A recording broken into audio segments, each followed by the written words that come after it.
We better get back, because it'll be dark soon, and they mostly come at night. Mostly. Welcome to Mostly Horror. Mostly. I'm Steve.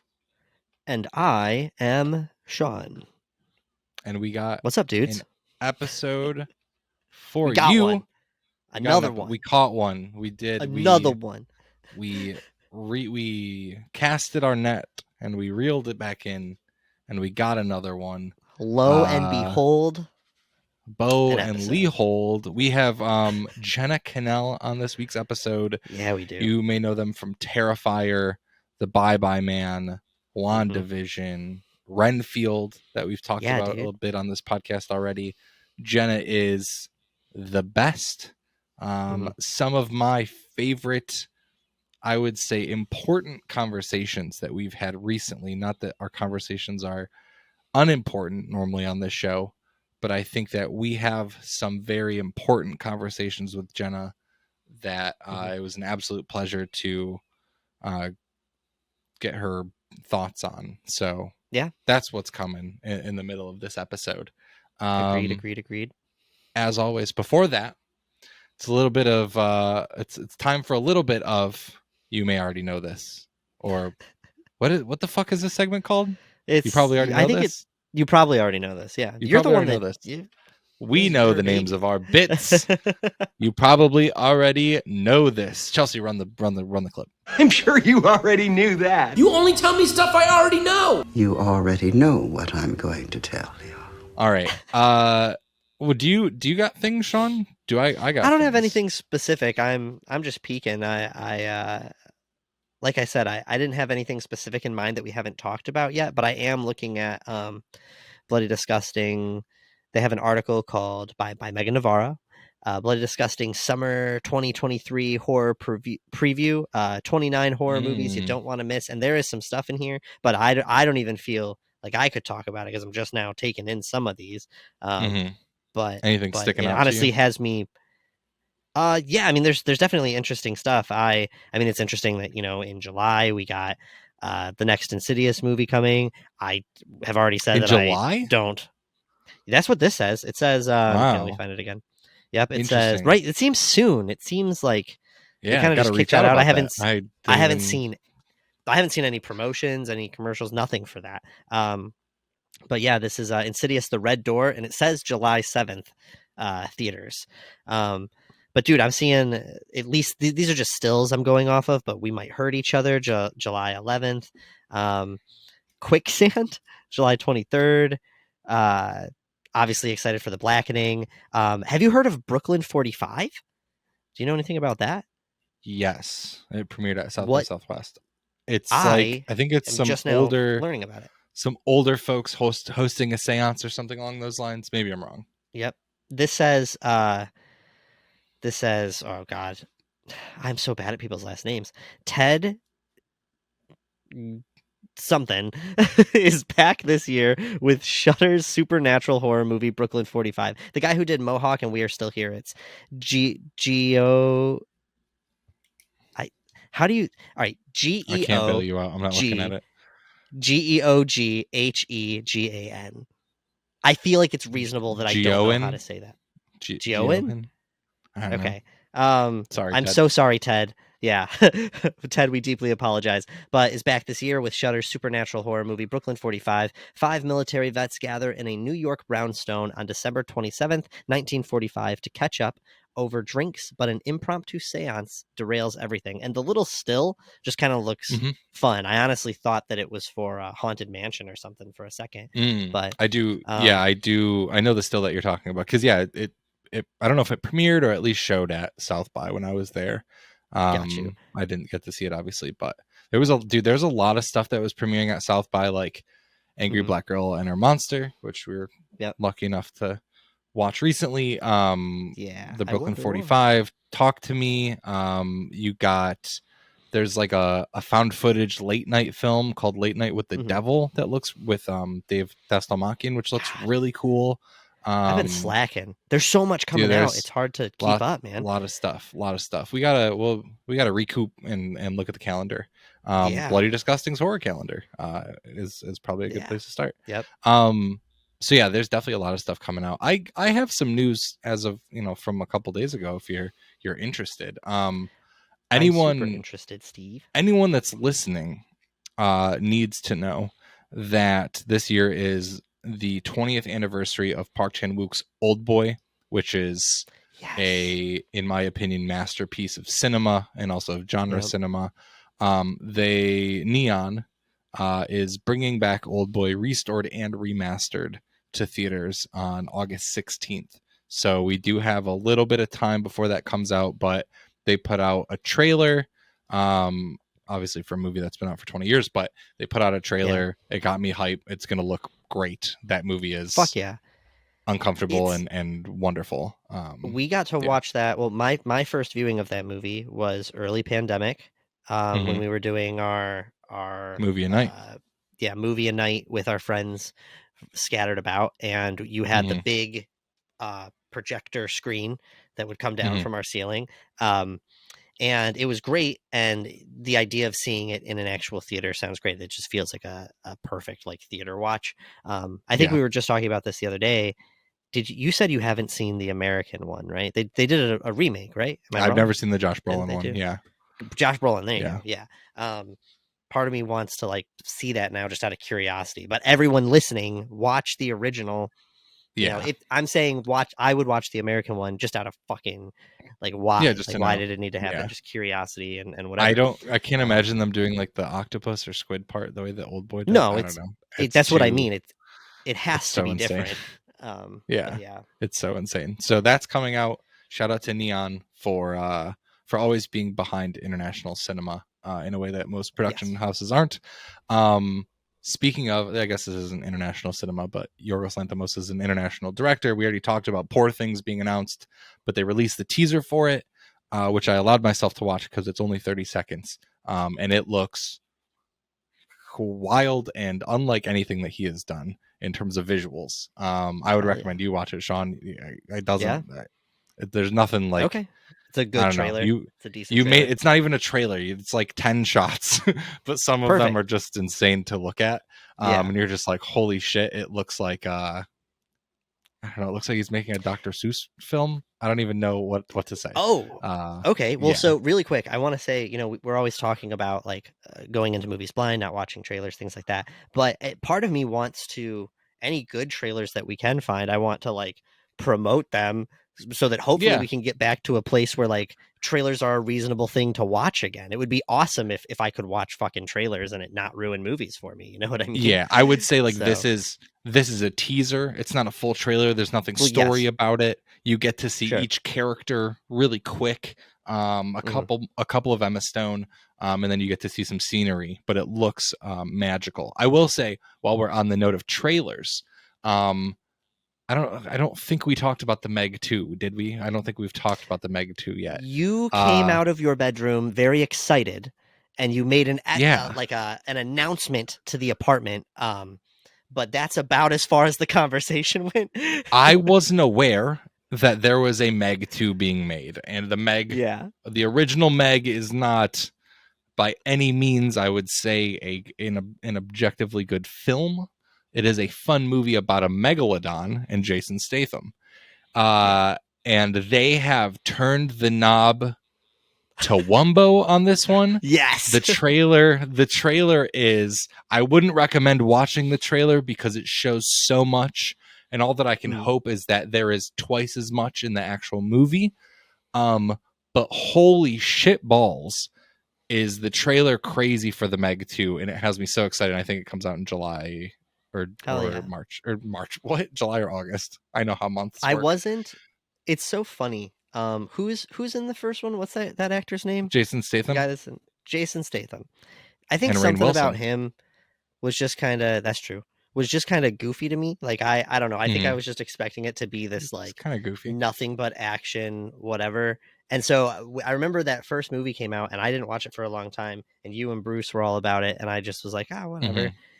but I had fun when I finally watched it, and I feel more excited about this one because at the end of the day, it's a kaiju movie. It's a giant monster movie, man. Yeah, so, and this has all the vibes of a, like, I don't even want to say Fast and Furious movie because it's not even. I don't know if there's going to be any like meaty emotional plot to this. It just looks like there's monsters and we need to put them back. Yeah, which is all that I want and or need. It feels like Pacific Rim-y in that sense, right? Even I guess Pacific Rim has a good emotional core, but regardless, if you want to watch the trailer and see all the crazy shit in the Meg 2, watch it. Otherwise, just look at the poster and wait till it comes out. Director of Into the Earth is doing that, which is a movie that came out last year. Just some other quick news, things that you may know. You may already know this, but Willem Dafoe has been added to the cast of Beetlejuice 2, which is the cast is fully coming into shape now. With Winona and Michael Keaton and Jenna Ortega. So we also have and Justin Theroux. Shout out to Justin Theroux. Now we got Willem Dafoe. We love a rhyming cast. So that should be fun. So really quick before you go on, I just want to say that I haven't fully explored this yet, but the past like 2-3 days, I've been seeing a lot of people talking about the hate that Jenna Ortega is getting with this announcement. It's like a lot of people, I guess, are saying that the issue with this movie is that Jenna Ortega is attached, and it's a clear grab at like teen whatever for today. And I was like, what are you talking about? Like she's the furthest thing from the issue. Like I think that's great casting, like if we're gonna get a Beetlejuice 2 for Lydia's daughter, I think that's fucking awesome. And Jenna Ortega is a national treasure, right? She is a talent, especially in this genre, this community. So I don't understand that at all. We've already had a brief discussion about our worries about the movie because, when Tim went digital, Tim Burton is going to be the problem with Beetlejuice 2, unfortunately. And just studios in general, and his daddy and sugar baby relationship with studios is what I was like, what I assume is what happened to Tim. I don't know what happened to Tim Burton, but yeah, I just wanted to put that out there, that if you're a listener, I can't imagine that you're hanging out with us and you're hating on Jenna Ortega, but if you are, stop it. And if you see other people doing it, tell them to fucking shove it. Yeah, tell them to fucking shove it. What Steve said. Tell them Steve said to fucking shove it, and that Sean said shove it. I have no qualms with Jenna. She's great in everything I've seen her in. As long as it's a good thing, or well written or well made. A couple of other really quick things. We recently talked with Catherine Isabel, who is in American Mary. The directors of American Mary, the Soska sisters, are directing a horror film called Festival of the Living Dead, which is inspired by Night of the Living Dead. Very nice. Yeah, it's a new film based on George Romero's classic. We have someone from the new I Know What You Did Last Summer, Ashley Moore, and then Cameron Bykendova from Gotham, who are going to star in this. Basically, it says, in Festival of the Living Dead, it's been over 50 years since Night of the Living Dead's original zombie attack, and the horrific events have become the subject of morbid nostalgia. Looking for fun, Ash and her friends attend Festival of the Living Dead. And basically some shit happens, and I think you can guess where it's gonna go. Sure. So this film's coming to Tubi this fall. Sounds like an exciting premise. Bro, if you guys are sleeping on Tubi is like the shit. I have been fucking with Tubi hard. Do you mess with Tubi at all? No? Tubi's sick. First off, free. Secondly, so many titles. The horror section is nuts. When I signed in, I was like, is this a horror app? Maybe I signed in before and forgot about it and looked at a couple things, but they catered to that. They're like, oh, this dude likes spooky. And that's the only shit that I see when I open that app, is just like interesting, great horror movies. And it had me watch it. Well, I'll bring it up later, but, but dude, Tubi is awesome. And I actually think I just saw Jared Kraszewski talking about it on Twitter. Yep. All right. Yep. Shooby dooby. So I'll check out Tubi. That sounds good. Last Shooby quick dooby. thing. They should use that as an ad. Last quick thing that you may already know. The person who wrote the original story for The Conjuring, who he wrote it, named it, and created the roadmap. His name is Tony DeRosa Grund. He's developing a series called The Haunted. It's basically going to be a franchise that is a paranormal horror franchise based on what they call verifiable actual events, which I don't know how I feel about that when it comes to paranormal things, but it's something that Cinedigm and Screambox are kind of teaming up and doing, and basically they're going to try to emulate, the prior success of The Conjuring with sequels, prequels, things of that nature. And yeah, they're focusing on like real, quote unquote, real paranormal stories. Sure. Which is obviously what The Conjuring has done as well. Okay. So let me say this to that. If you're saying it's the guy that wrote the first one, like the first one. Okay. Like he took the original thing that happened and turned it into a screen story. Sure. The first Conjuring is great. I think it is one of the better haunting movies that has come out in a minute. I fucking love it. I do not love what happened with that universe. We've obviously talked about that a lot, but the idea that he wants to do this, I think, is great. When it comes to the paranormal thing, we've obviously talked about paranormal belief stuff in the past. I think that regardless of whether or not any of that stuff's real, there are certain ghost stories that are just really famous. So whether or not they're based on cons or whatever, the idea of taking like famous known hauntings and situations like that and turning them into stuff like this, I think is also fun. For me, where I am, I grew up believing 100% in that stuff. I don't know where I stand on any of it now, but to me, that is still fun, even if I'm leaning on the, I think for sure skeptical side.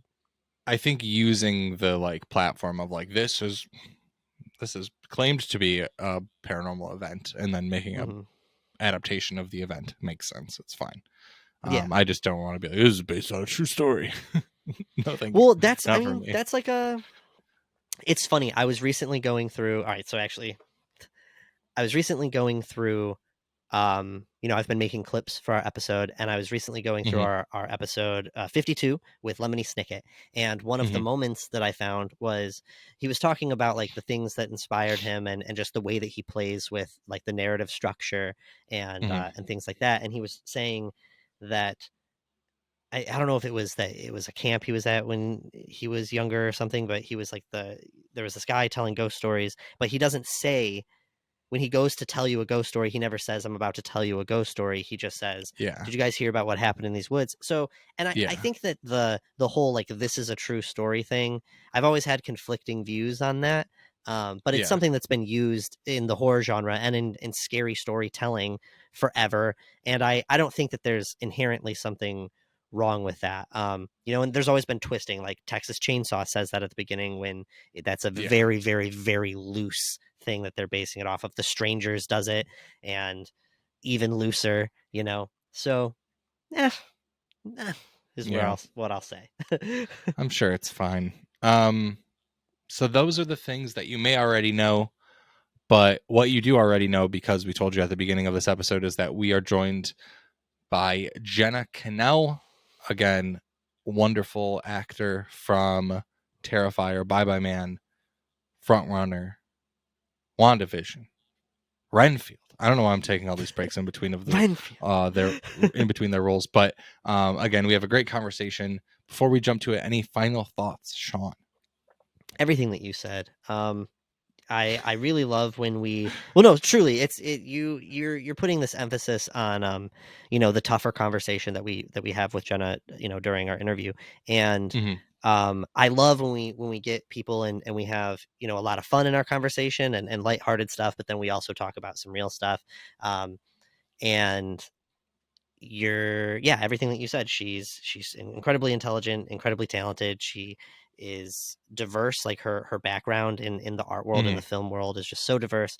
And so talking with Jenna was just an absolute delight. And I think you guys are going to love the conversation. If you don't, you're a liar. You're a liar. If you tell us you didn't like this, you're a liar and a fake and a cheat. You're a fibber.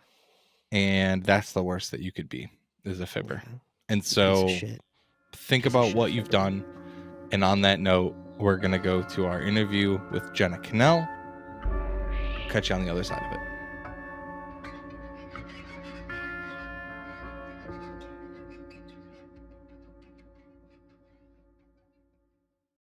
All right, we are joined today by Jenna Kanell. Jenna is an actor and stunt performer known for their roles in Renfield, Terrifier, The Bye-Bye Man, The Frontrunner, and WandaVision. Jenna, thank you for being on our show today. Thank you for having me. I'm excited to be here. Absolutely. Heck yeah.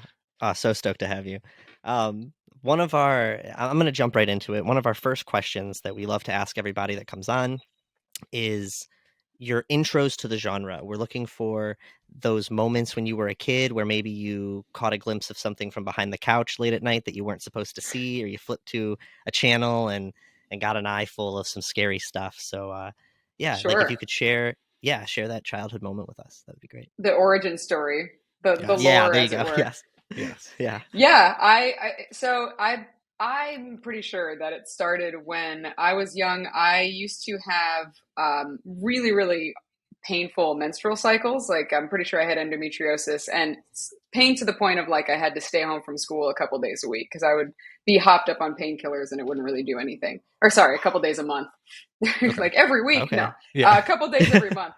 And both my parents have always worked full time, and my brother would be in school as well. And so it would just be me at home, and I couldn't get off the couch. I was in so much pain. And so I would just watch whatever was on. And very often it was horror movies that I probably should not have been watching. Okay. But, and I think that was the origin for me in a lot of ways because, and I think that this is still true, and I believe it's true for other people who I've spoken to, that there's a catharsis about horror where, obviously your adrenaline's going and all these chemicals are getting released, but then at the same time, for 2 hours, I'm not worried about my own pain. I'm worried about the pain of the person I'm with and I'm watching. And I'm not worried about, nowadays about my depression or anxiety about any given thing, because now for 2 hours, I just want to know, are they going to get out of the house? Are they going to get murdered by this person? And, so I think that was the gateway drug. Was there 100%. Was there something that you saw? So like, obviously you're having this, we'll call it shared pain during a specific amount of time. Was there a specific movie that like flipped a switch for you at all that you got caught watching, or was it really just the theme and the ethos of horror in general that pulled you in? Yeah, I don't think there was one specific movie. I mean, I remember seeing certain movies and having them stick out in my mind, but I don't think there was one that opened the door. I think a lot of it was just that sort of the mirror neurons firing off. And yes. I even remember going to, and I'm going to date myself, Blockbuster. And I remember going to rest in peace, to Blockbuster. And I would just, even when I couldn't, I was too young to rent things, I remember I would go up and down the horror aisle and just look at the covers and just read the backs and get, some of those same sort of feelings just from that. Yep. Even though I knew I wouldn't be allowed to rent any of them. 100%. We have, for listeners, they are very familiar with that, because it just seems like there's so many people that have those, those formative memories of walking down the video rental aisle. For me, it's just so funny how impactful the horror covers at the rental places were for so many people. And it makes me, we've talked about it a ton on the show. I wonder what kids today, like what kind of experience they'll have with things like that. Is it as impactful on a streaming service? Is it the same? And I would just imagine it's not. Yeah, I feel like it's at least, it might be impactful, but I would imagine in a different way, because you have, the autoplay, the trailer will start playing or the movie will start playing. And that was not an option. True. When they were physical DVDs. Yeah, that's like reverse trailers. Like I would get stoked for something because you see a trailer for the first time, and now it's like on Netflix you'll just see a teaser for the first time after a film. I'd never thought about it that way, but I can't imagine anyone being like, oh, I fell in love with horror because I used to scroll through Netflix and see all the beautiful like cover, poster art or whatever it may be. I don't know. I guess we won't know, but what we do know is that we won't be able to have the wonderful feeling of walking down a video aisle unless we go to like a local mom and pop shop, which is very unfortunate. You're also not getting the art, like, on a streaming service. You're seeing either like a quick photoshopped cover, which a lot of them can be very similar, or just like a still, from the movie. And the art used to be scarier and more interesting than half the movies anyway. So well, I mean, there is more content now vying for our attention, but at the same time, now when you're scrolling, you can really only see one thing at a time. Whereas if you're in a physical video store, it's all of them are calling to your attention, and the art really has to pop. Yeah. That makes sense. The horror aisle is a whole atmosphere that people are missing out on. Dang. So we want to talk about your most recent release, the thing that we saw you in recently, which is Renfield. And you play a character that I would say is different than most characters I've seen you play. I've seen a number of your things, your shorts, some features that you've been in, but you play, I don't want to say a comedic character, because I think that you play it pretty straight. You have comedic lines and great timing. Obviously, your timing is impeccable. Thank you. But you're playing more of a straight character. And I'm curious if that's something, I guess the comedy specifically with this being directed by Chris McKay, like, is that something that you want to lean more into? I think your delivery made me laugh out loud multiple times, and probably more than anything else in that film. And you obviously have a knack for it. So I'm curious if that's something that you want to get into more, is the comedic aspect of things. Yeah, I mean, yes, but at the same time, that doesn't mean I want to leave any other genre behind. Right. I think, I mean, it's, I like what you said, the way you said that regardless of what genre you're in, you kind of always have to play it straight, because it's not comedic or horror movie characters don't know they're in a horror movie, otherwise they wouldn't go into the building. Similarly, comedy characters don't know they're in a comedy, and so all of the stakes are very real to them. And so, I'm not saying, yes, I'm setting my sights on, I'm only going to do comedy, but at the same time, I love doing comedy, and I think there are rewarding things about every genre. And Renfield was a really fun shoot, in particular because Chris McKay gave us so much freedom to improv, and we had all this time to do additional takes and different versions of the lines. And Ryan Ridley, who wrote the script, was also very generous about not being precious about what he had written. And so a bunch of the lines that are in Renfield were in one form or another improvised. Which was exciting for me to see too, because I didn't know what they were going to choose, but it was a lot of fun. Yeah. Was there anything where you were like, it was one of your lines, or it was something that you, like, an idea that popped in your head, so you're just like giving yourself a little like yes in the movie theater? Yeah, well, the line about my life is like a never-ending hallway of funhouse mirrors, but all the clowns are me. That was mine. Beautiful. That's something I came up with. Beautiful. Thank you.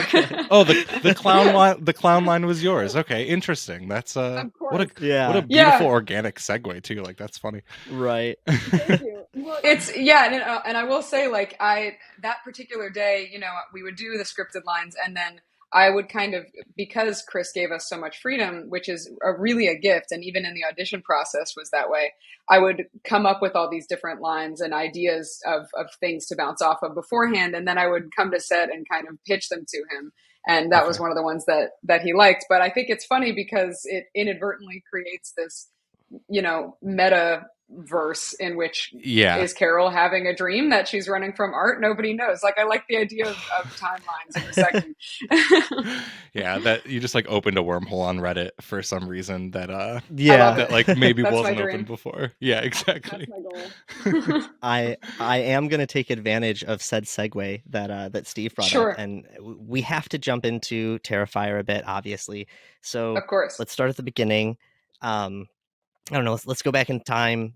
2015, 16, probably.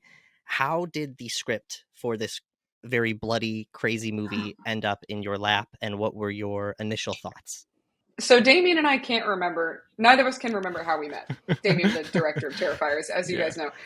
But I do know that I auditioned for a different film of his, a completely different movie. And that one ended up not getting made, but he really liked my tape and he reached back out and said, hey, that movie's not happening, but this other one is. Would you be interested in being a part of this? And he sent me the script to Terrifier. And I read it and was like, you are severely disturbed and I'm afraid of your subconscious. And yeah, let's do this. Sure.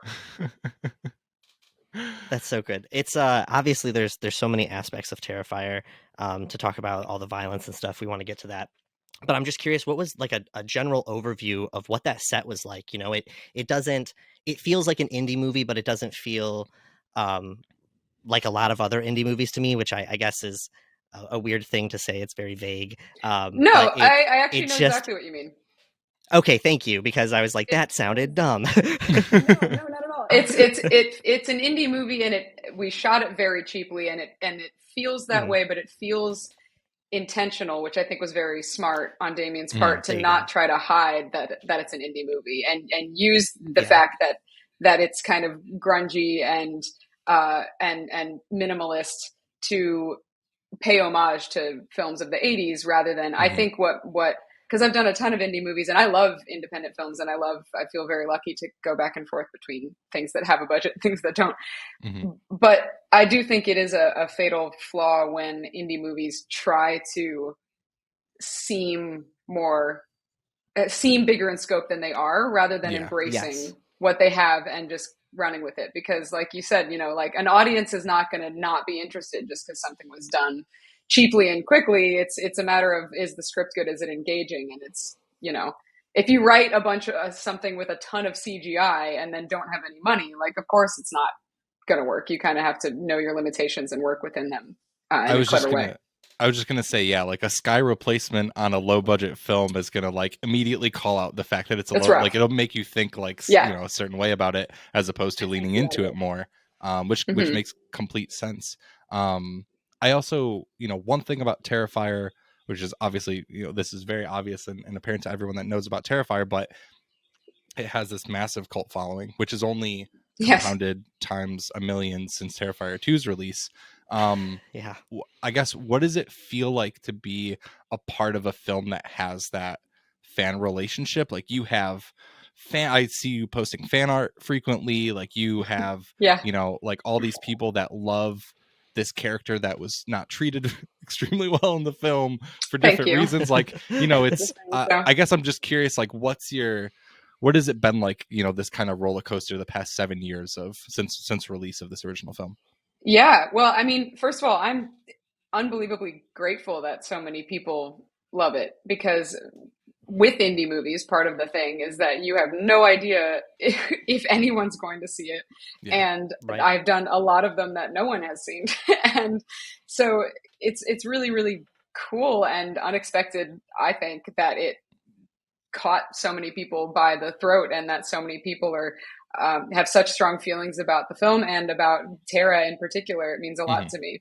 And the ongoing support even now, so long after it came out. It was an interesting journey, to answer your question, because we filmed it in, I want to say, I think, like you said, 2015, and it didn't hit Netflix, I don't think, until 2016 or 17. And so there were the first couple years when it was out, not a lot of people had seen it.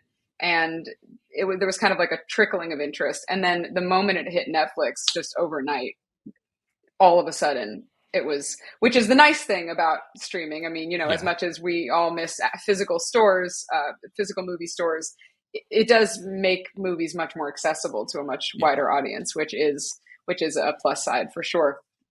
And then all of a sudden, it was this crazy, wild thing, and grew a life of its own. With the fans specifically, are you a frequent convention guest? Like, is that something that you do every now and then? I have recently started to do them more often. I can't do them too often because they're very intense, and I mean, so I can't do them too often, really, because of work. Because, like, I just had to cancel on one that I feel awful about, but I booked a job, and that's kind of part of the thing. Yeah. So I'm going to be making a movie instead. But yeah, I've recently started to do more of them, and intense in a good way. I just mean, like, I'm an introvert, and so, like, after a convention, I need to, like, lie face down on a floor for. That's kind of what I was going to ask. Sure. I was like, it seems like fans that are like, you know, people that are fans of this film that would attend conventions are going to be, you know, very, very open about how much they love your film and your character specifically. So that's why I wanted to see, you know, which what is beautiful. like. Absolutely. Yeah. And I do love that. And it is really nice to be able to interact with people at conventions and to hear feedback that, you know, you don't get to see when the movie's just out there, and to nerd out with people about movies, because I love horror and I love movies in general too. And so that's certainly a lot of fun. And I've made friends at them, and it's nice to see the Terrifier fam again. Like, I'm still close to Damien, and I'm still close to Catherine Corcoran, who plays Dawn. And so it's always nice to hang out with them. Yeah. It's just, I like, after 3 days, I don't have a voice anymore. Of course. Yeah. It's a lot of socializing, and the meter only exists so much, and the vocal cords can only handle so much. Life bar at the top is like, boop, boop, boop, boop. Yes. Yeah. Yes. I've seen these pins recently, complete subject, veering off, but I've seen these pins where you can, like, move your social meter down, and I really want to. Oh, that's great. Yeah, it's like different smiley faces. Red, green, yellow bar, or like pie graphs. Yeah, I need them. But love that. 100%. I'm truly gonna order some very soon. I think I need them. But okay, so there's a lot of reasons for people to be drawn to this movie. It's a slasher to its core, where I think that we kind of were getting a lot of twist on the slasher genre for a while. But two of the biggest drawing points, I think, are Art's character design, you know, his costuming, and then the shock value of those kills, you know? So I'm curious if you could give us any insight, behind the scenes stories, or anything about the practical effects and how all that went about. You have a great bust of your head, I think, that's made for your death scene. And if I'm correct, Damien really, like, made a lot of those effects himself. He did all of it himself. Wild. That's just wild. I mean, he's, you know, on the crew, he's surrounded himself with people that could help him achieve what he wants, but ultimately all the genius is him. And he does all of the special effects himself. And it's, you know, and on an indie movie, especially, I just remember, I have no idea what filming the second one was like, because I obviously wasn't in the second one or a part of that experience. But on the first one, I mean, I would remember he'd go and talk about what we were going to do. And then while I'm getting into makeup, and, you know, the crew is setting up the lighting and everything, he's putting Art's face on. So it's, and going back and forth, it's wild. There's no way he's going to live very long, because he's taken years off of his life by making this movie. And I mean, and it's wild. And the first time we actually ever met in person was I met him to get that head cast made for Tara's death, which is a huge trust exercise, because a head cast is essentially paper mache your entire head, and you can't breathe and you can't move your mouth. So you're breathing out of your mouth, but it's slowly filling up with spit. So you're basically waterboarding yourself. It's disgusting. It's awful. You can't see anything. It's terrifying. And luckily it was a trust exercise that went well, and I was not murdered, because I hadn't met him before. It was a kind of very intense way I would never do that now, but I was, you know, young, and I didn't know. And but then, so that was my head for when I was actually dead. But the gunshots themselves, when I'm still kind of like moving and my eyes are like twitching and shit, that he built these prosthetics that went over my face, and then roped tubes underneath the prosthetics through them. And then, like, it's a close up, and then, like, 2 feet away, he's blowing into them so that blood is coming out of them in real time. It was the jankiest Love it. operation. Oh, but it's so, it works. Gives, like, yes, I will choose that a million times over, you know, a lot of poor CGI. I'm definitely a practical effects person, and So sick. One of my favorite horror movies is John Carpenter's The Thing, and it will always hold up. It never feels dated because it's all practical. And there's something about, like, I think art is, David Howard Thornton, who plays Art, he's not in any way a scary person when he's speaking. He's very like goofy and silly and ridiculous. And I am more dangerous than he is. I think I said on the DVD that because someone asked who would win in a fight, I would definitely win in a fight. That's why he has to cheat. That's why he takes the gun out. Yeah, because I was going to win. Yeah. But there is something about when he stops talking. He's a physically trained actor. I know that I was just about to work with Doug Jones actually on The Bye Bye Man right after Terrifier, and who I know is one of his heroes. And actors like that, it's an entirely other craft, and it's a different sort of art, so to speak. And there's something about someone in prosthetics or prosthetic creature work in general that there's a little bit of an uncanny valley for us, right? Where like we know that there's a human being in there, or there's something about it that looks biological, but it's our brain, like it makes us uncomfortable when they're just slightly inhuman. And I just played a creature for the first time on an Amazon movie in January that comes out at the end of this year. I don't think I'm going to be in very much of it, but my creature design is super fucking cool. So I'm excited to at least post the photos. We plan to bring that up, so I'm glad. Well, I guess there's probably not much more you can say, but we're really excited for that. Regardless. Yeah, we can come back to it. We can come back to it for sure. I want to answer all the Terrifier questions. We looped you in with like our questions before people don't know that, but you knew all the questions. Oh yeah, it feels like we rehearsed this for hours. Yes. I want to talk a little bit about working with David. The presence that he brings is it's terrifying. He really does nail it. So I'm curious, is his approach very like back and forth like that, where the scene stops and he's just a normal guy, or does he go full Shia LaBeouf and or Skarsgård? For lack of a better reference, he's just there. Right. I couldn't think of anybody else, but like I just know he's a nut. Jeremy on set. Strong. Jeremy yes. Strong. There you go. Yes, Jeremy Strong. Yeah. But yeah. So we don't know anything about him yet. What's he like on set?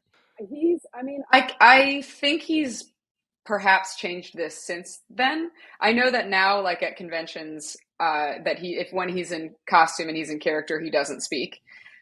But that line was a little blurrier, I think, when we shot, if I remember correctly. Like it wasn't, immediately. Like he did, I think, try to maintain in between takes, not talking and relying on his body, which was helpful, I'm sure, for him as an actor, and then also helpful for me as an actor to be able to actually be, because like I said, when he's talking, he's not scary to me because he's so silly and his voice is so goofy and charming. And so it was helpful, I think, to both of us to not break in between. But when we were done filming or like during lunch and stuff, I don't remember him being full method, which I think is good, because I'm of the camp that I just don't think being full method is ever necessary, unless if it's an accent or something like that, I get it. But if it in any way makes it harder for everybody else to do their jobs, I don't think I think it's a selfish choice. Right. I also, especially if you're found a good balance. Right, especially if you're treating cast and crew and your coworkers and the people around you like shit. Like that's just not acceptable. Yeah. So we've all heard those stories, and there's no performance that's worth that. Yeah, 100%. It's like then you're just not. This is a hot take, but to me, if you're doing that, then you're not a good actor. If you have to be an asshole in order to act like one, just act. That's fair. I totally am with you. And also, like with an indie film, everyone needs to pitch in to a certain extent to achieve what you guys are trying to achieve. Like I'm sure, I mean, in an independent film, like everyone's just working harder than they normally would to get to the level that they want to be. And like if you're mute, awful. Yeah, yeah, exactly.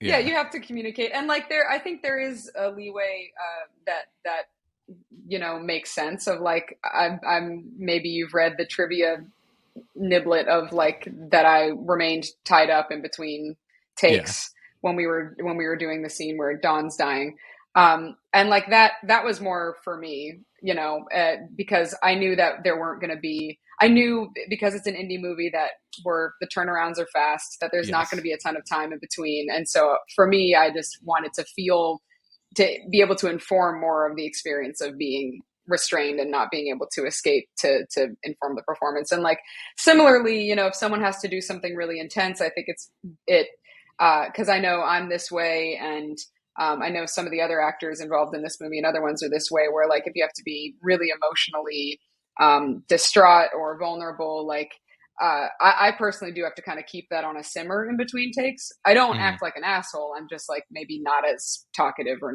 or like, you know, I'll go step off and like do my own thing. Like I think there are definitely ways to, you know, to be your best artist while still, you know, remembering that it's a team sport.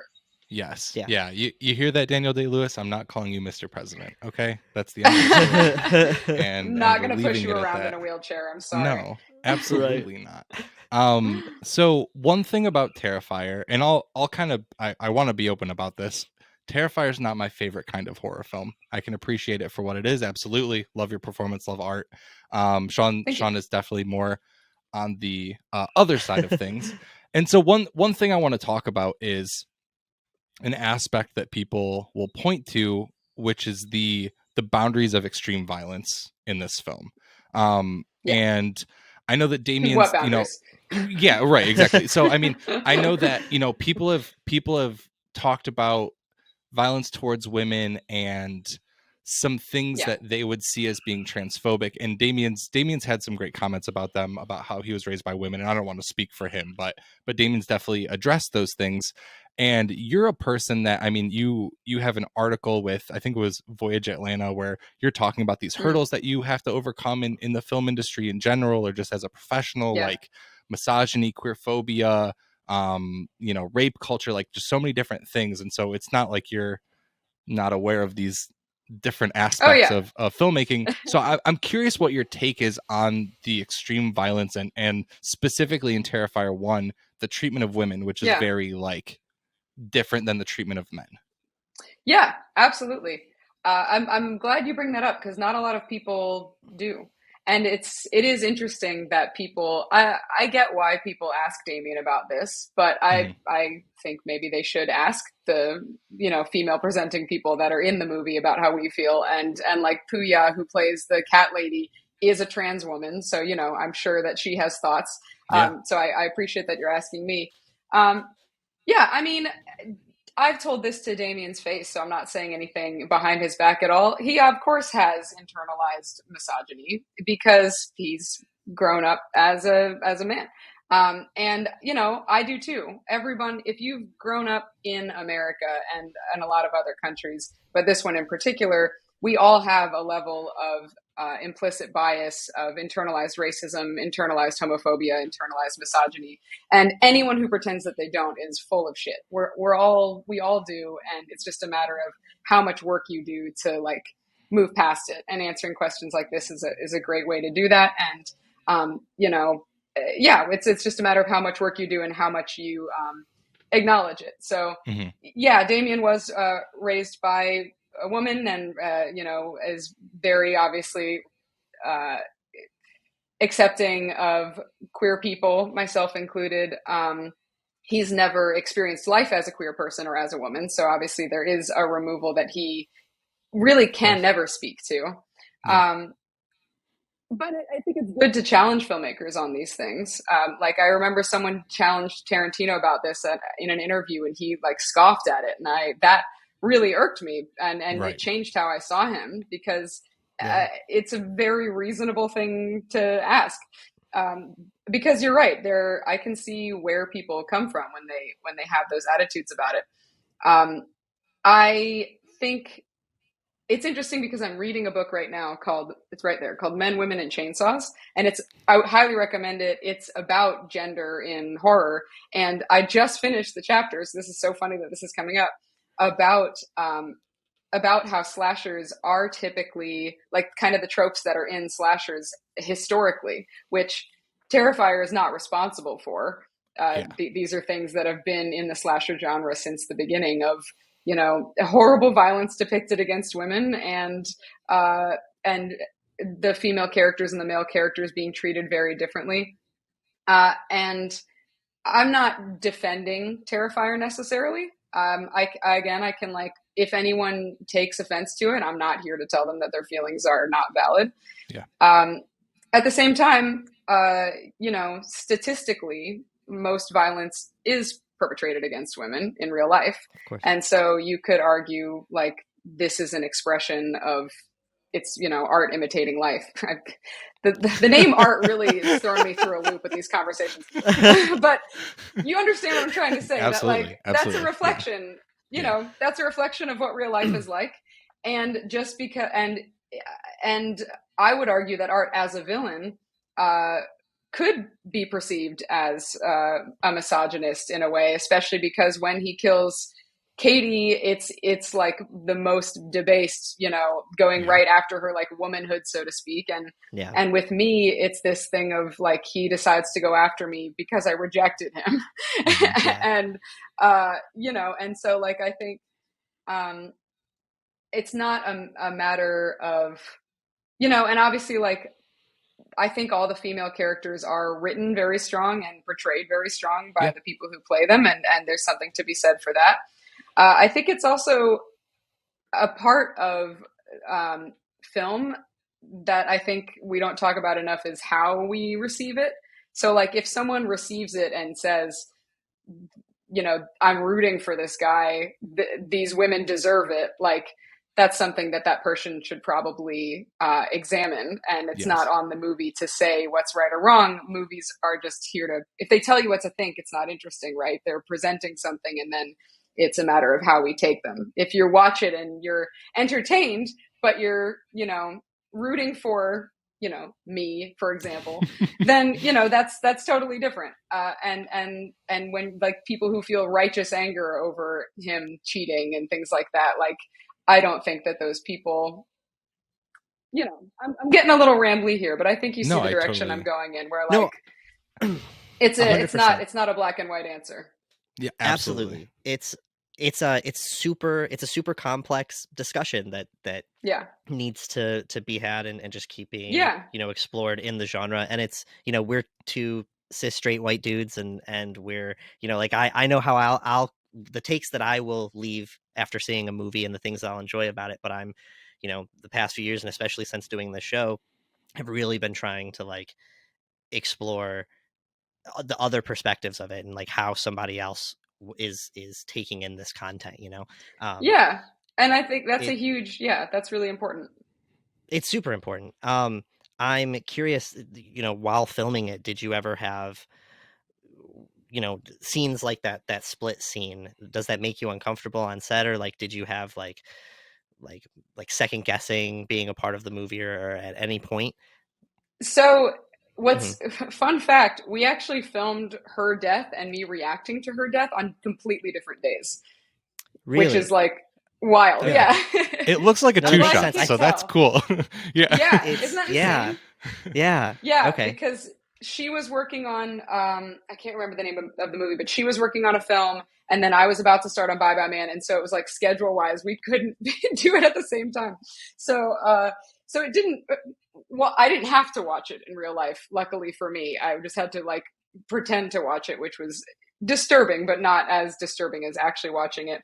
I mean, that's certainly, I don't want to speak for Katie. But from what she's told me, and I think she's talked about this before, and maybe one day she'll be on here too and can talk about it.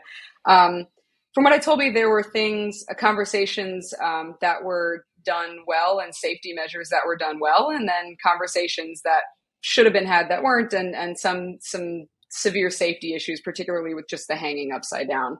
But which again, like some of it is just that it's not that I would ever try to exclude like cishet white guys from making movies. Like, y'all have made some great movies. I'm not going to do that, but it's a matter of like, do you include people on your conversations? Are there people on your production team that are not like you, that have a different life experience? Because like I've done a lot of assistant directing work in the past and directing work as well. And there have been times where I've like taken safety measures or even just comfort measures in terms of like intimacy coordination and things like that wouldn't have been done if I wasn't there. So could that scene in particular, from what I've heard her say, have been executed in a safer, more comfortable way for her? It sounds like absolutely. But that's not me taking shots at the guys who made it. That's, you know, it was their first movie, or second movie. Because after all, it was their second movie, and they didn't know. And I think it's just on all of us, like we were saying, to just grow and get better and ask questions and not assume that we know everything or that we don't have any growing to do, because all of us always have lots of growing to do. Yeah. And I mean, on the bright side, I will say, you know, like the female characters are all, at least, like, none of us are idiots, you know, like that is something to be said, that even though the violence itself, I could totally see people construing a certain way, the characters are strong. Mood. I'm a big, I think that context is absolutely everything. And yes, you know, I don't think that anything, I don't really believe in a lot of objective right and wrongs. I think it's all context. And if this movie had been, you know, if your characters had just been completely unlikable or like ditzy, stupid, you know, and art was somehow more fun, you know, it could have felt like a completely different movie. So like if we were, because it does, because there are a lot of movies where it's, you know, like, and movies like Scream and Cabin in the Woods make fun of this, of like a character is open about their sexuality and then is punished for it, sort of thing. There certainly isn't that. You know, I'm curious to see how it will age and how people will write about it a little down the line, because I could very much see the conversation going a couple different ways. Yeah, but I will say, in terms of, sorry, go ahead. No, you're good. Take what you're going to say. I was just going to say, in terms of my own safety, there was one member of the crew. I don't remember his name. I think he was the gaffer, who his behavior was very inappropriate on set, which again is not the fault of the movie or anyone involved. It's just indie, and so you hire who you know. And that is actually something that I told them about, and I believe he was not involved with the second one, which is good. But in terms of safety, I will say that, you know, like for the gun scene in particular, like when I get shot in the face, to his credit, Damien lay on the ground and went through the exact move of the gun being fired at his head before he had me do it. And that was something that always stuck with me, because that's, you know, that it showed that safety was important and that he wasn't taking the violence lightly. Yeah, of course. Absolutely. I just want to say, we really appreciate you, like, being so eloquent about all of these things. Like, we know that they're, you know, conversations that need to be had, but are tough to have kind of in just a normal sphere, especially when you're like, do you want to come on a horror podcast and talk about horror? And then we jump into things like that. How do we fix sexism? Yeah, right. Exactly. I need answers. Your black and white answer. Don't we all? But I just wanted to say, you know, obviously really appreciate that. And the other thing, kind of going into a question I had further down my list, but you talked about ADing on sets and obviously directing. You specifically have like such a great perspective with all the things, like you're directing, you're writing, you do stunt work, you're, you know, trained in martial arts, you, if I'm not mistaken, have a forensic science background, you have, you know, obviously like very eloquent thoughts on a lot of social issues. Like, how do you think that's impacted? Absolutely. How do you think that's impacted your life in the professional, like, filmmaking industry? Like, it seems to me like that would open a lot of doors because you have very broad horizons, but it also seems like it could make people react a certain way. And so I'm really curious how that's been. Yeah. Both. You're absolutely right. Okay. What if I just didn't answer more than that? Yeah, no. We've had things like that before. Yeah. Correct. Sorry. Goodbye. Yeah. That was very funny. Yeah, I mean, on one hand,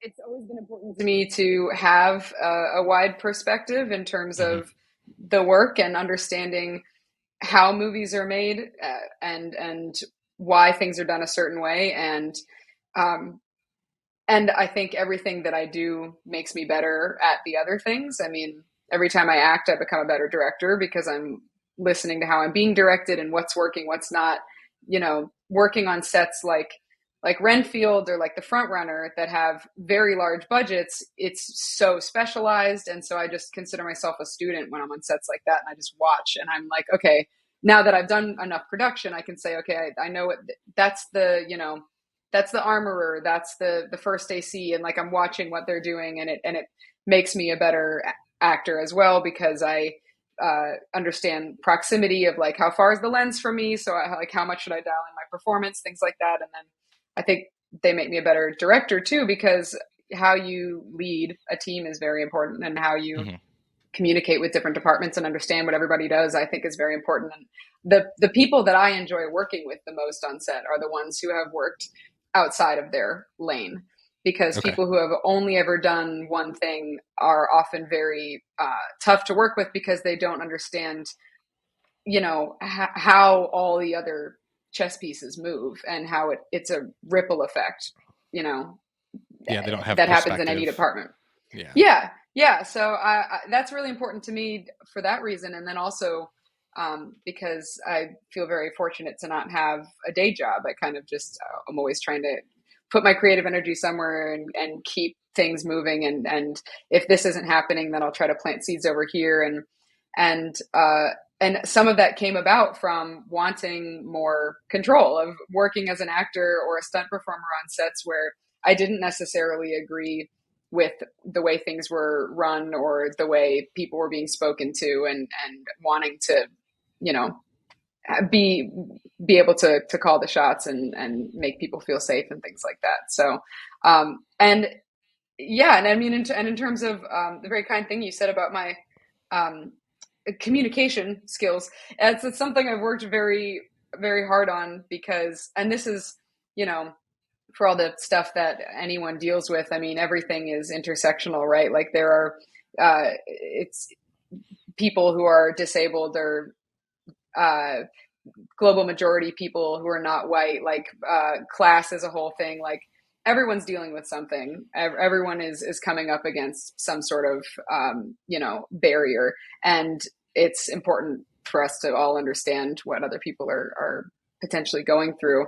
But as a result, I do know that, like part of my always striving to communicate clearly and have all the information comes from a long time of not necessarily always being listened to. And so, and there are still some people that don't vibe. You know, I've worked on some sets where, not anytime recently, but in the past, I've been on sets where there were guys who didn't like having a female presenting person as a boss, you know, and weren't comfortable taking direction from me. And I don't work with those people anymore. Yeah. But for the most part, it gains more respect. What year is it? Like, grow up. That's a great question. That doesn't make any sense. It's ridiculous. I guess it's a bit more lighthearted. Out of all of the things that you do you have like a favorite? Is there like what brings you the most joy? Or I feel like I'm getting the impression that you're the kind of person that kind of needs to do everything, like you were saying, not just to like educate yourself or to you know, fill in time, but just you would get bored if you only did one thing. But is there one thing that you're specifically being drawn towards focusing on? Writing, directing, acting? Sure. Yeah. I mean, yeah, some of it's the educational drive. Some of it is the like that I will absolutely succumb to my mental illness if I'm not putting it somewhere. Yeah.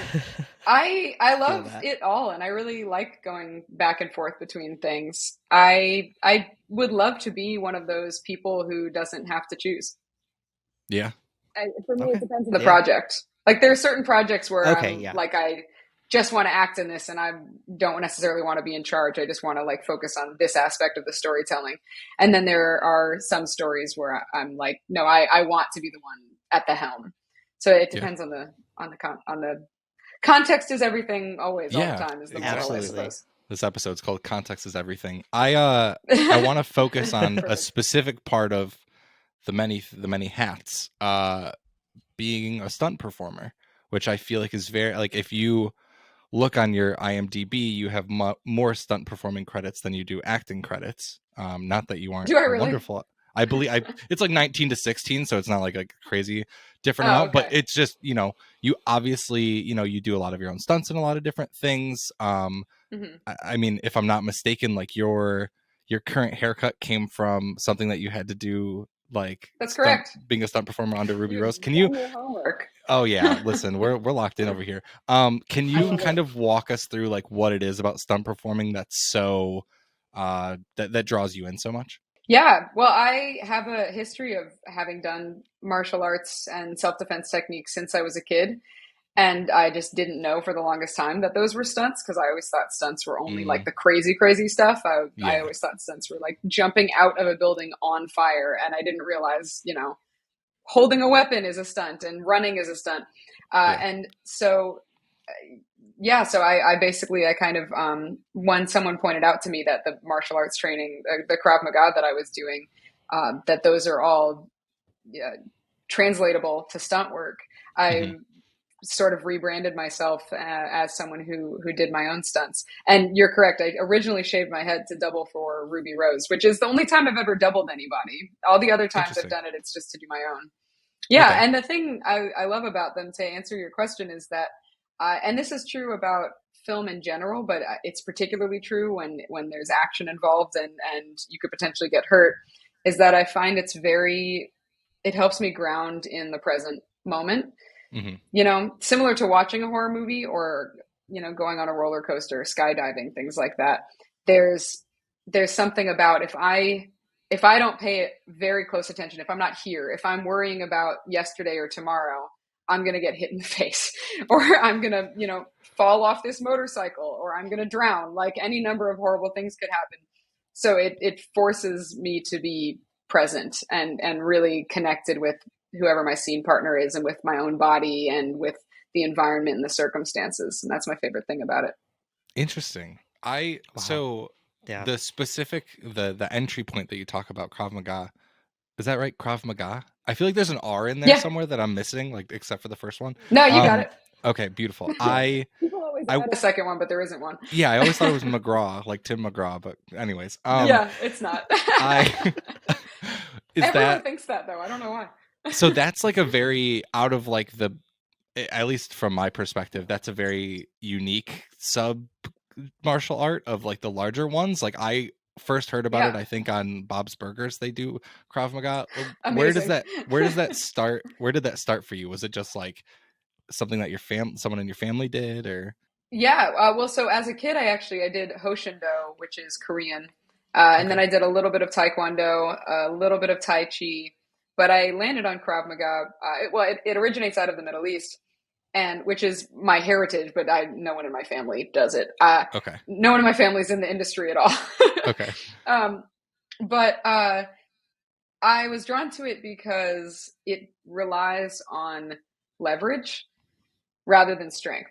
And so if you do the moves correctly, it doesn't matter if I'm fighting someone who's, you know, if I'm fighting Hulk Hogan, if I do the move correctly, I can still get out safely, or, you know, get the upper hand. And so that's why I was drawn to it, because I think what I found at conventions, some people have been surprised by how small I am.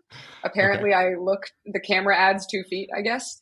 So I'm like a cool 5'4", buck 15 pounds, which I don't know why no one's ever expecting that when they meet me. But as a result, I can't rely on, I'm not gonna, you know, if I were to, you mentioned rape culture earlier, like, I've had some hairy situations, unfortunately, and it makes me feel safer to know that, yes, I'm getting fitness and staying in shape out of this, but at the same time, I also, like, you know, it helps me feel more prepared. Yeah, 100%. I need to sign up for Krav Maga. McGraw. I almost did it. You did it. McGraw. Yeah, I'm 5'2". I'm real short, so I need to do it. Yeah, I need that leverage. Yeah, that's absolutely. I highly recommend it. It's a really good workout. It's like, it's very intense, but it's a lot of fun. And I also like it because it's one of the ones that translates better to film. because it's Okay. more, it's not as, unless you're doing like a John Wick or something, which is very stylized. A lot of fight scenes in film, which is a lot of the stunts that I've done, like I've done some harness wire stuff.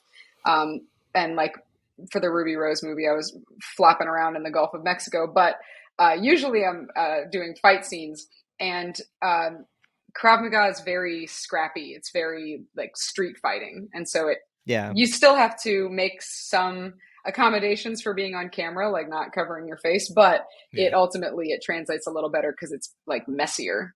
It's not as pretty. That Absolutely. would, Sean, that would work for you because we're in New York, so I feel like street fighting, you got to be ready. That's what I'm saying. You know, like that's what I'm saying. Yeah, I gotta. Yep. I want to talk a bit about the short films that you are in, a part of, have made. You have Max and the Monster, which you wrote and directed. Yes. You have Bumblebee, which you made with your brother. And you star in Ben Joyner's, I think I'm saying that right, Abducted. Mm-hmm. Yes. And I'm definitely veering off here. I cannot help myself. I had to write it in. I don't want to give away too much with Abducted. But did you watch it on Dust? Oh, yeah. Yes. Yeah. Oh, yeah.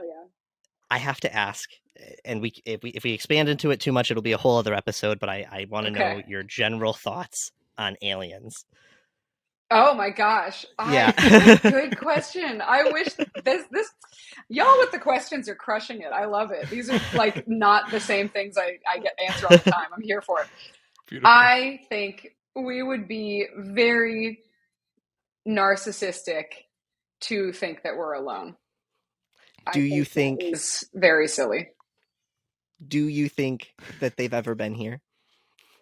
I'm full tinfoil hat just to. I love it. Give you the.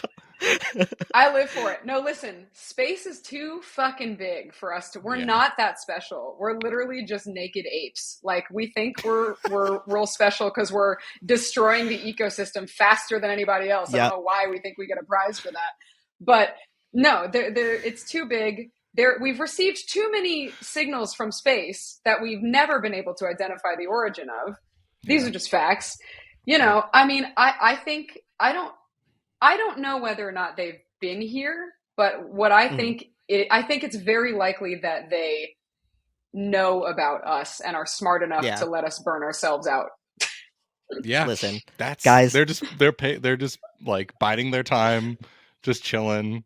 Well, guys, I mean, I'm sure we're like Jenna gets it. Jenna understands we're going to start a new podcast. It's going to be called Full Tinfoil Hat. She's going to come on. I'm so ready. Yeah. I mean, we think that they're like all of our media depicting aliens, other than Arrival, which is high art, but like so many alien movies.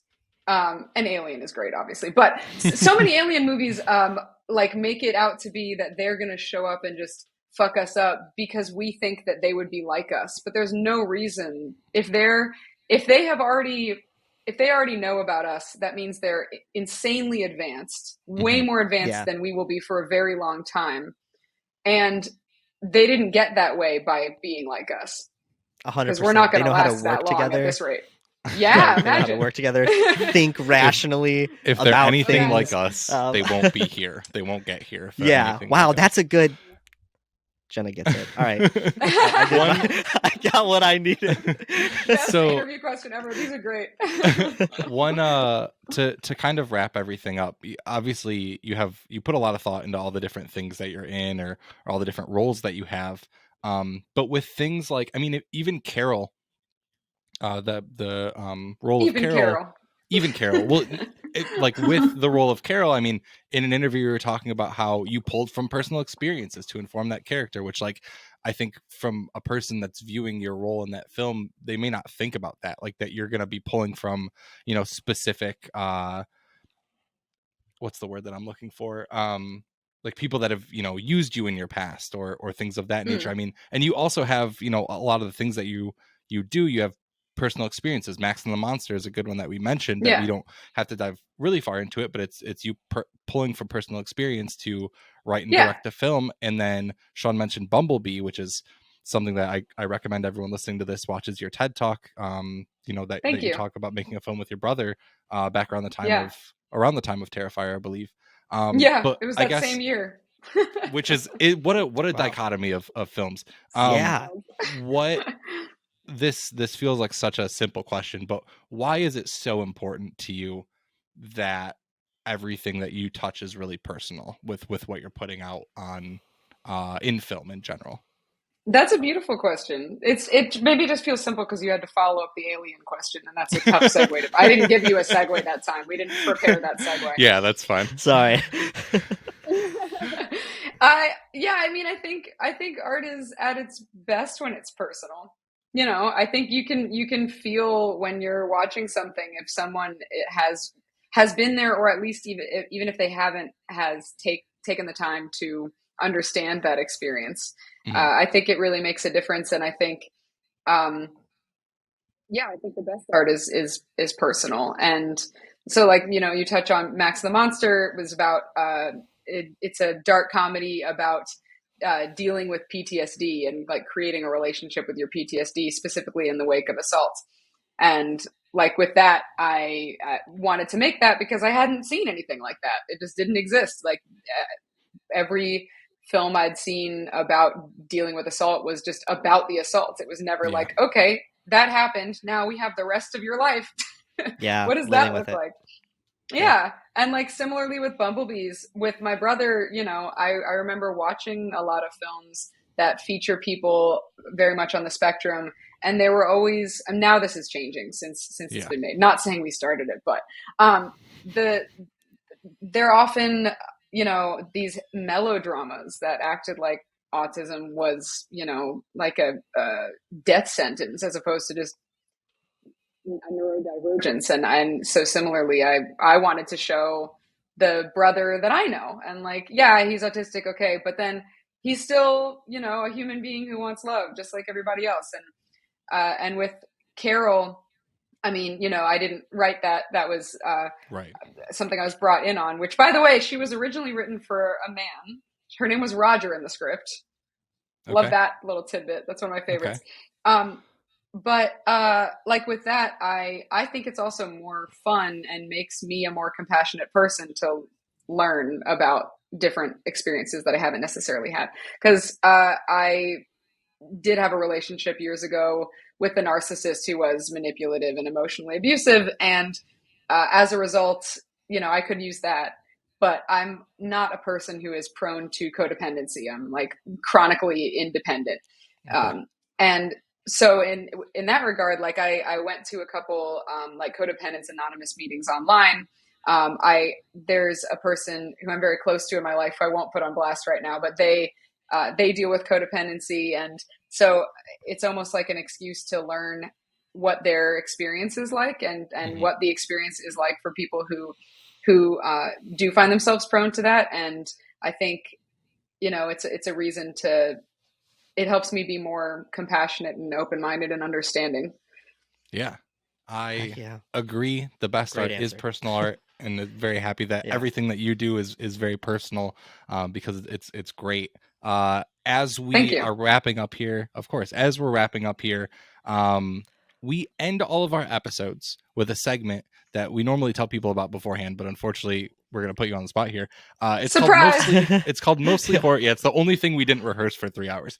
It's called Mostly Horror Recommendations. And essentially all that means is we ask all of our guests that we talk to provide a horror film and then a non-horror film or book or TV show that they would recommend to the listeners.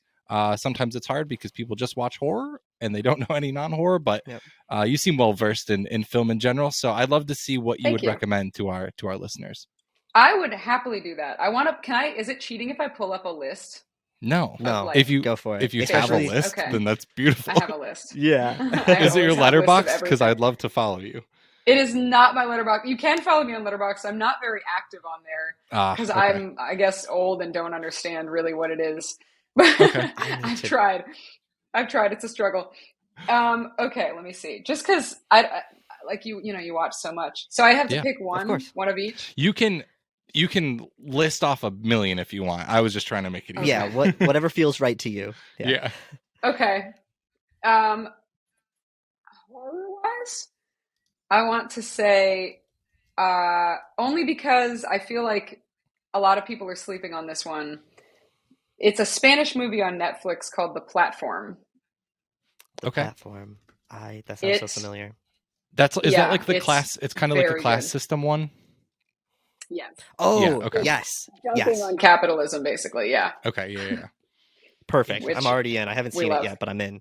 Yeah. I hope you like it. It's because I'm similar to you, Steve, where like obviously I'm proud to be a part of Terrifier, but it's not the type of horror movie that I would like seek out necessarily to watch. Yeah. Mm-hmm. There are some wonderful slashers, that being one of them, but I typically go in a more like It Follows psychological direction. Yeah. You're coming back like, for I an wanna It Follows be- episode. Yes, please. I need to be like deeply disturbed. Like I need to leave the theater and like question everything. Yeah. That's what I want. Speaking to my soul, Absolutely. Jenna. Absolutely.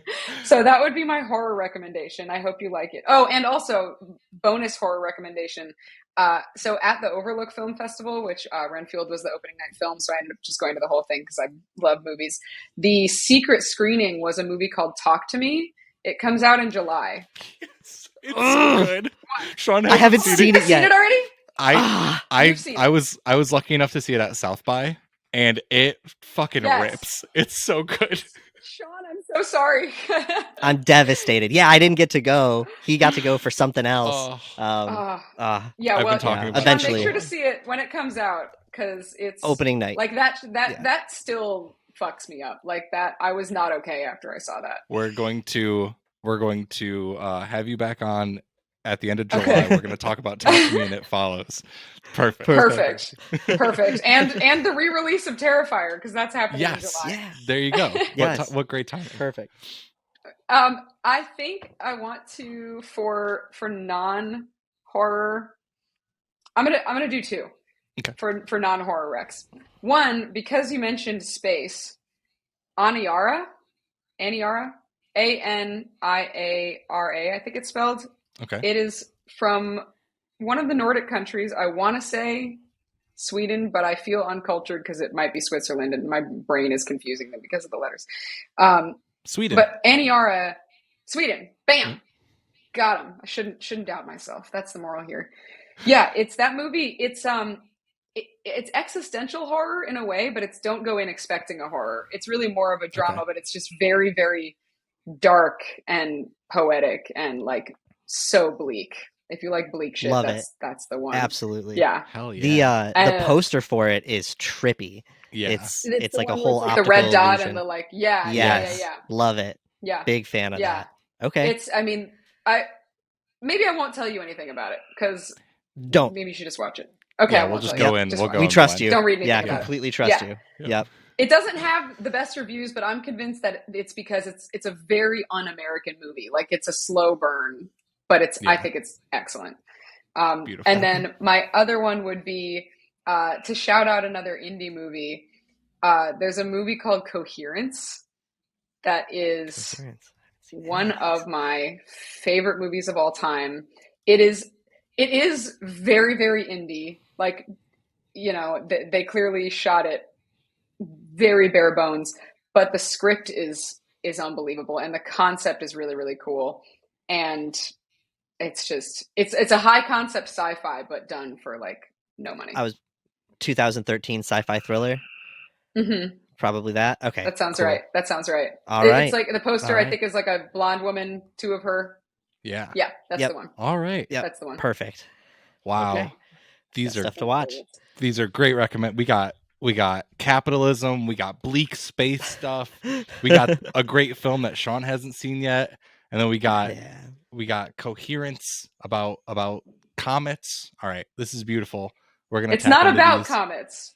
Well, it's about I don't want to tell you what it's about. Yeah, it's fine. The comet is the setup. I'll stop reading Wikipedia for that. Yeah, don't read. I didn't want to read a thing. Yeah, nope. I look at an image. You should not read about before you go in because it's a ride. Yeah. All right. Well, Jenna, we appreciate your time. We appreciate your recommendations. We appreciate your thoughts and everything that we've talked about. We'll have you back soon if you would indulge us in coming back. Thank you so much for being on the show.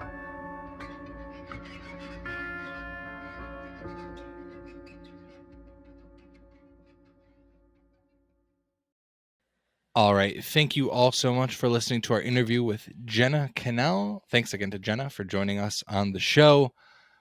We're about to wrap it up, but before that, this episode will be coming out early and ad-free on Amazon and Wondery Plus, as always. And if you're one of our early listeners, it's Mother's Day, or it's the day after Mother's Day. And we... Happy birthday, Mom. That's not what that means. We are... I want to know, can you show me? Last year, we did our top 5 moms in horror with our good friend Brandon. I want to know, Sean, if you had to have a mom from a horror film, what mom would it Whoa. Well, I wasn't prepared for that. be? Yeah, that's why it's a good question. I guess immediately Immediately. I'm looking through some list of great, which I want to give a list of some recs today on some horror movies, that I think you should watch. Some of them will be the same ones we said last year, but some I don't think we mentioned. But immediately, the first one that comes to mind right now is the mom from Silent Hill, and I don't remember that character's name. But talk about going through the ringer for your kid, dude. She really does. Yeah, talk about like dedication.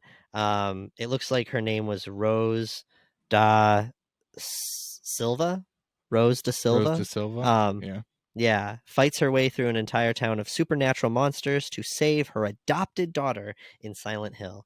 If you guys haven't seen Silent Hill, I mean, we've talked about it a million times. Love Silent Hill. Definitely watch that. I'm going to put that on my Mother's Day rec. But yeah, dude, Rose, if I want that. I think that's the kind of dedication mom needs. What about you? So mine is going to be a little out of left field, and it's one that I thought about just a little while ago.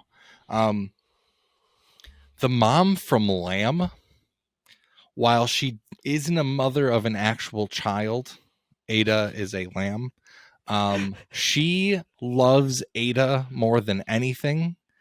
And while things may not end up the way that she wanted, that sort of unconditional love is, I want the like Melanie Linsky with a baby goat. I just want someone to care for me in that way. Sure. Some people may get that reference, but yeah, I feel like I'm going to say the mom from Lamb, whose name I can't think of off the top of my head. I'll take it. That's good. God, those that are movie. both good answers. That was a movie. I'd like to rewatch it. I think I was expecting something crazy different, and don't really think I got what I wanted, but that doesn't make it bad. And a lot of people seem to love it, so maybe I'll give it a retry. It was interesting. I didn't hate it. I'd be very curious to go back and listen to exactly what we said post watching that movie. Yeah. Did we talk? We had to have talked about it on the show. I'm sure that we did. Yeah, I remember specifically going to see. Yeah, there's no way we didn't talk about it. We at least had a brief conversation about it. I want to take a moment and congratulate my mom on her divorce. Go mom! Hell yeah! Yeah, dude. She's like, she was stressed. Kelsey, give us some air horns. Yeah. Yeah. Go mom! I'm actually gonna show her this clip. Letting everybody know. It's been a grueling process. I'm obviously not going to go into a bunch of details, but it's gone on longer than it should have, but things are looking up, and she's winning that situation is what I'll say about it. So go mom. That's a great way to celebrate Mother's Day. Exactly. With said news. Straight up. We had we laughed a lot earlier while she caught me up on all the details. Good. Do you have any? We're not making a whole game of it, but do you have any specific Mother's Day recs that you want to do, or should we mix them up? I don't know. Maybe I'm. How do you want to do this? Mother's Day recs? I don't. I mean, specific. I don't have Mother's Day recs. We didn't plan my rec today is about women, but not mothers. I think. If I had to recommend anything about a mother, I mean, listen, Coraline is a go-to. I think since we last did our game last Mother's Day. Barbarian is another good mother go-to for mom horror. Again, that's true. kind of out of the box. That's very there. true. Rosemary's Baby is amazing. Yeah, of course. And another one that I really, along the same lines as Lamb, that I really want to give another try because I didn't love it as much as I wanted to, is The Lodge. There's not a lot of mother stuff there, but there's enough mother stuff for that to count in my book. So those are my three. It's definitely a movie that touches on that relationship. I think last time when we played the game, I don't know if we all did, but I think I was trying to focus on scary mothers, scariest mothers. You had like Mother Agra or whatever her name was. Mother Agra, well, she's not scary, but Mother Agra from Dark Crystal. I think I picked Carrie's mom, whose name I can't remember right now. I don't know why, but something White. What's her name? Mrs. White is what we'll say. But I know that I think Coulter probably said the Queen Xenomorph. But this year I want to focus on the moms that I think really go above and beyond for their kids. So I'm gonna lock in Rose Da Silva from Silent Hill, like I said. I also want to do Dee Wallace's character from Cujo, whose character's name I don't remember in this moment. It will come to me as I scroll. Donna Trenton's Donna Trenton from Cujo. Yep. And I think I was gonna just say Rosemary's Baby again because I love that movie, but you said it. So instead I am going to say Wendy Torrance from The Shining. Just mama bears that are there to protect their cubs. I also want to mention that while we didn't exactly love the newest Evil Dead, I think that Evil Dead Rise would be a good theater watch. Alyssa Sutherland. This Mother's Day. Yep. Yeah. So yeah. True. There's a lot of mom movies to watch, guys. Get out there. Worst mom in horror cinema. Go. Dude, literally Carrie's mom is like the first one that I was gonna say Carrie's mom sucks. Yeah. But also, dude, so this is kind of fucked up and a bit side whatever, but the movie The Girl Next Door, which is based off of a true story, I don't know how much you know about that, but basically this woman kept I'm pretty sure it was her niece in a basement, like locked up in this basement, and had her sons and like neighborhood kids like I'm pretty sure like beat her and sexually assault her, and they starved her and just all this terrible. It's a really fucked up movie. It's based off of a real thing. So that might be the worst mom in cinema. We're gonna say worst non-based on true events mom. Carrie. Well then Carrie's mom. Carrie's mom is the first one that comes to mind. But there's mom who has the least control of her situation. I feel like Rosemary's Baby is probably a good one. Dude, the mom from The Witch just can't catch a fucking break. Just can't. I think her name's Catherine. Can't catch a break. Tough luck in that movie.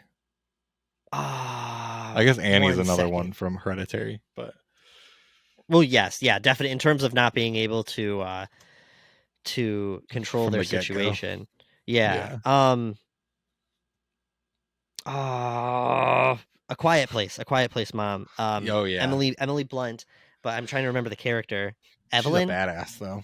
Yeah, dude. In terms of not being able to control the situation, I mean, but honestly, she shouldn't have been able to control the situation, but she ends up getting it all. Yeah. Yeah. Mom movies, guys. She kills it. Mom movies, good subgenre of horror. Do you have any non-Mother's Day recs? Yeah. Any mostly horror recommendations? Yeah. So it's a two-parter. One of my recs is, guys, the weather's a lot nicer.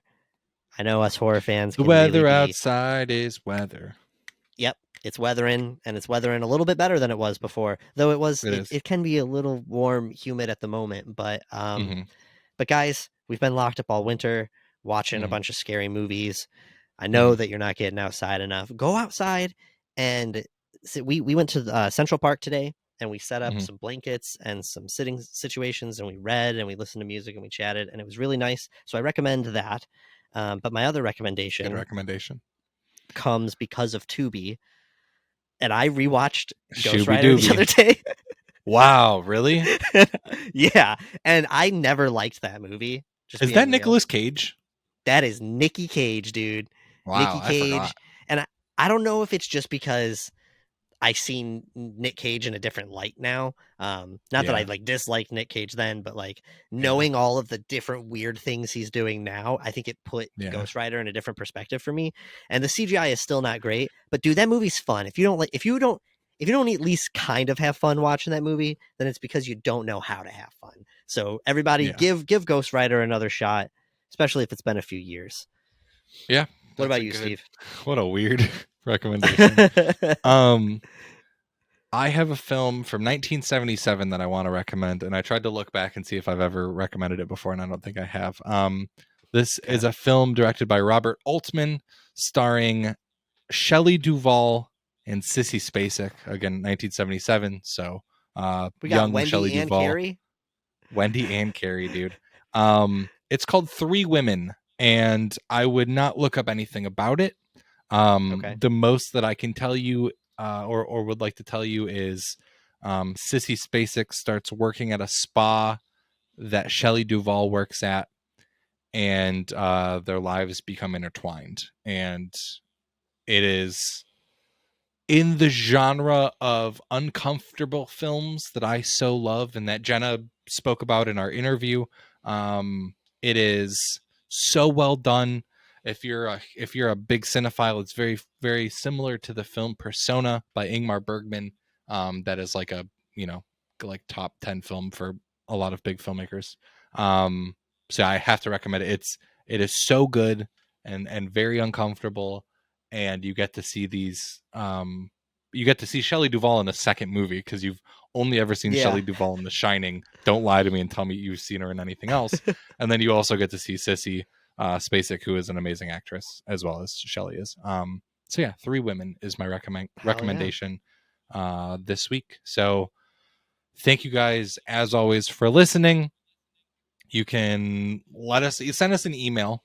Let us know if you've watched any other Shelley Duvall movies besides The Shining. Lie to us and send us an email. Tell us about the other movies that you've seen Shelley Duvall in, even though you're a fibber. And we said that in our intro.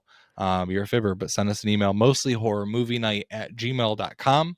If you want to send us a DM about the movies that you've seen Shelley Duvall in, you can do that. Our Instagram is @mostlyhorrorpod, or do it on Twitter @mostlyhorror. I am on all the socials @StevenIsAverage, and Sean is everywhere @Hypocrite Inc. or hypocrite.inc. And that is all we have for you this week. We'll catch you next time. Goodbye.